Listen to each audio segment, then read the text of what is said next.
کہ وہاں پہ یہ کہا جا رہا ہے کہ یہ شخص نفسیاتی مریض تھا، اور اس نے جو وہاں کی پولیس بتا رہی ہے کہ جی اس کا اور کوئی مسئلہ نہیں تھا، یہ سائیکو تھا، اور اس نے جو ہے اپنے جو اس کو اس وقت اس کی جو پوزیشن تھی اور اس میں جو ہے وہ اشتعال میں آیا اور اس نے جا کے یہ حملہ کیا۔ تو بہرحال ایک یہ خبر بتائی جا رہی ہے، لیکن وہاں پہ جو موجود کمیونٹی ہے پاکستانی، ان سے جب میری بات ہوئی تو انہوں نے مجھے یہ بتایا کہ یہ محض جو ہے اس کو شاید بچانے کے لیے سارا کچھ کیا جا رہا ہے، کیونکہ ایک ایسا شخص جو سائیکو تھا تو اس کو ان کے گھر میں داخل ہونے کی کیوں ضرورت تھی اور اندر گھس کے مارنے کی کیا ضرورت تھی؟ اگر اس نے ایسا کچھ کرنا تھا تو وہ راہ چلتے بھی کسی پہ حملہ کر سکتا تھا۔ دوسرا، پھر پاکستانی کو اور مسلمان کو ٹارگٹ کرنا یہ بھی سوالیہ نشان ہے کہ ٹھیک ہے اگر وہ سائیکو تھا تو پھر اس طرح کا معاملہ کیا واقعی اس کو ایک انسیڈنٹ کے طور پہ، یا کیا واقعی اس کو ایسے ہی لیا جائے کہ بس ٹھیک ہے جی ایک معاملہ ہو گیا اور اس کے بعد اس کو پولیس اگر یہ بیان دے دے گی یا اس کو ڈکلیئر کر دے گی کہ یہ سائیکو تھا تو کیا اس معاملے سے صرف نظر کیا جا سکتا ہے؟ یہ بھی ایک بہت بڑا سوال ہے۔ لیکن بہرحال جی میں جیسے آپ کو پہلے بتا چکا کہ جی فہیم الدین کی لاش پہنچ گئی ہے، اور آج جو ہے جب اس کی لاش پہنچی کراچی ایئرپورٹ پہ تو ان کے بھائی وہاں پر موجود تھے، انہوں نے جو بات چیت کی ہے وہ بھی آپ کے سامنے رکھ دیتا ہوں۔ فہیم الدین کی لاش وصول کرتے ہوئے جو مقتول کے بھائی تھے وہ غم سے نڈھال تھے، اور ظاہری بات ان کی پوری فیملی آ رہی تھی، چیخو پکار کا ماحول تھا ایئرپورٹ کے اوپر، اور جو ہے ان کا یہ کہنا تھا کہ جی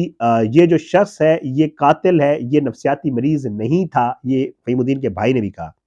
اور کسی کو بھی نفسیاتی مریض کہہ کر بری نہیں کرنا چاہیے، اعلیٰ حکام سے انصاف کی اپیل ہے۔ غم سے نڈھال وجیہ الدین جو ہے انہوں نے ایئرپورٹ پر میڈیا سے گفتگو کرتے ہوئے بتایا کہ بھائی کو قتل کرنے والے قاتل کو پولیس نے ہلاک نہیں کیا، پولیس نے ایک گولی اس کے پاؤں پہ ماری تھی، اور حیران کن طور پر اس نے مرڈر کیا ہے۔ اس نے، آپ کو پتہ ہے بار ممالک میں ایک چارج بھی ہو جاتا ہے، ابھی تک پتہ نہیں اس کو، میں کیونکہ خبریں دیکھ رہا تھا مجھے اس میں کوئی ایسی خبر نہیں ملی، شاید اب آ گئی ہو، تو اس کو جو ہے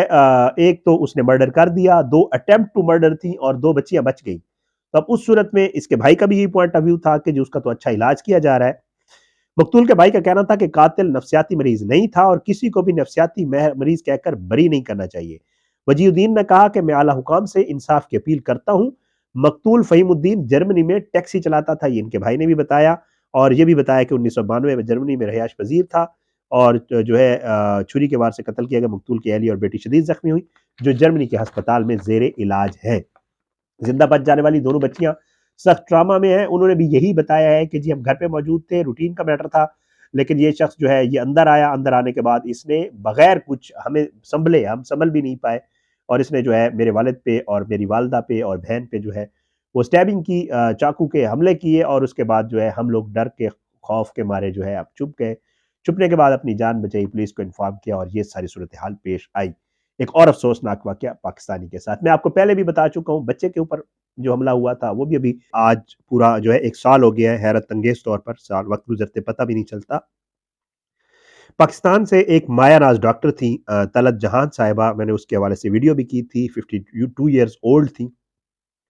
ان کے اوپر بھی 1 سال پہلے امریکہ میں جو ہے ان کے اوپر بہت، اس شخص نے گھر کے باہر بیٹھی تھی اور لڑکا تھا، ینگ لڑکا تھا، اس نے جو ہے 24 ایئر اولڈ، اس نے جو ہے ان کے اوپر بڑا جو ہے پے در پے وار کیے تھے، اور ان کی جان بھی چلی گئی تھی۔ لڑکے کا نام جو ہے مائلز جوزف فریڈرک تھا، اور اس نے جو ہے اس کو پولیس نے گرفتار کر لیا تھا، اور پھر اس کے بعد اس کے اوپر جو ہے سزا بھی ہو گئی تھی اس کو۔ اس طرح کے واقعات جو ہے افسوسناک واقعات ہوتے رہتے ہیں، جرائم ہوتے ہیں ہر جگہ۔ پاکستان کے جو باہر لوگ ہیں اور اسپیشلی جو مسلمان ہیں، ان کے ساتھ اس طرح کے جو ہے واقعات ہونا جو ہے وہ ظاہر ہے، جیسے میں کل بھی بات کر رہا تھا اسلاموفوبیا والا اور اسلام کو لے کر بہت سارے معاملات، پھر وہاں پہ جو ریڈیکلائز، کیونکہ ظاہری بات ہے ہمارے ہاں کہا جاتا ہے، ہمارے حوالے سے ایون کہا جاتا ہے کہ جی جو مسلمان ہیں وہ بہت زیادہ اس طرح ہو جاتے ہیں اور یہ کر لیتے ہیں اور وہ کر لیتے ہیں، لیکن افسوسناک امر یہ ہے پوری دنیا میں کہ ہمیں تو اگلے الزام دیتے ہیں، لیکن ان کے ہاں جو کچھ ہوتا ہے اس کو وہ پتہ نہیں کچھ اور رنگ دیتے ہیں، اور یہ نہیں کہتے کہ جی ہمارے ہاں بھی یہ سارا کچھ موجود ہے اور ہمارے لوگ بھی اس طرح ہو جاتے ہیں۔ جیسے ہمارے ہاں مسلمانوں میں کہا جاتا ہے کہ ایکسٹریمسٹ موجود ہے، تو ادھر بھی موجود ہے، وہ بھی یہی کرتے ہیں کہ جی جہاں مسلمان دیکھا، داڑھی دیکھی، حجاب دیکھا، کچھ بھی دیکھا تو پھر اس کے اوپر جو ہے پاگلوں کی طرح حملہ کر دیا اور اس کی جان تک لے لیتے ہیں، اور پھر کوئی نہیں کہتا کہ جی یہ ایکسٹریمسٹ ہے یا کوئی۔ تو بہرحال یہ ساری سچویشن ہے، کہا کہ جی یہ خبر آئی تھی، بہت افسوسناک خبر تھی، اور لاش بھی کراچی پاکستان پہنچ گئی ہے۔ میں نے کہا آپ کو اپڈیٹ کر دوں، یہ لیٹسٹ تھی، اس حوالے سے انشاءاللہ اس خبر کی اور باقی جتنی بھی خبریں آتی ہیں ان کے حوالے سے جو بھی اپڈیٹ ہوگی، جو چیزیں سامنے آئیں گی، آپ کے ساتھ ضرور شیئر کیا کریں گے۔